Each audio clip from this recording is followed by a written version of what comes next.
Ek voel okay. Net spyt dat ek moes in die kar moes styf. Ek was op pad om my statistiek te skryf. Ek het na Mamelodi toe gery, so daar was nie baie verkeer nie, maar die verkeer uit Mamelodi uit na die stad toe was baie erg. So uit aangery gekom, toe trek haar kar van die aankomende verkeer uit om by afdraai af te ry. En hy het soos 20 meter voor my uitgedraai. En toe kon ek nie by tyd stop nie, so toe breek ek. En toe sluit my agterwiel, toe tref ek hom met my linkerkant en sy linkerkant. So gery, en toe draai voor my in, toe breek ek, toe gly my agterwiel so, toe tref ek hom so.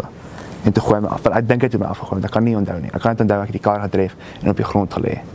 Toe het ek net op die grond gelê en hy het geskree. Ek het dadelik pyn gevoel. Die taxi wat ek langs geland het toe gestop. Die mense in sy taxi gesê, klim maar uit, klim in 'n ander taxi. Hy het seker gemaak niemand ry my raak nie tot die polisie aangekom het. Hy het seker gemaak ek's okay. Seker gemaak niemand raak my of iets nie tot by my aankom. Dit was baie nice van jou om dit te doen. Om hy sê baie te gaan seker te maak ek realiseer nie.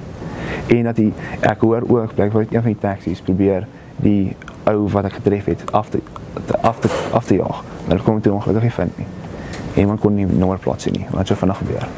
Gelukkig in een van die ander taxi's was daar 'n paramedic wat vir Tshwane werk. So toe bel hy die een ambulans direk.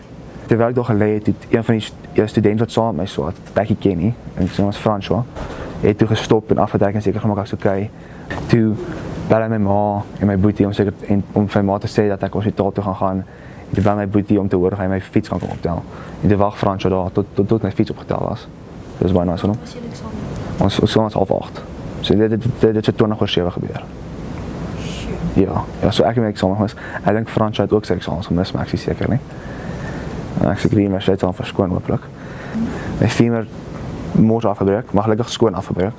So het so gelê. So hulle gewig aan die voet gehang en toe trek ek my been reguit en toe die dokter nou 'n pen ingesit wat langs my been afhardloop. As die eerste keer dat ek ietsie erg gebreek, ek het net al my duim gebreek met die motorfietsry. Ek sal baie dankie wil sê, veral vir François wat sy toets gemis het. Baie nice van hom te doen. En vir die taxi en vir die paramedic wat die taxi het gekom met te help en persoonlik die ambulans te gebel het. Ek waardeer dit baie. Anders sou ek 'n bietjie langer daar gewag het. En dat die taxi's so baie moedig doen om seker dat ek nie seer kry nie. Ek is definitief nog motorfietsry. Ek kan nie 'n kar verdra nie.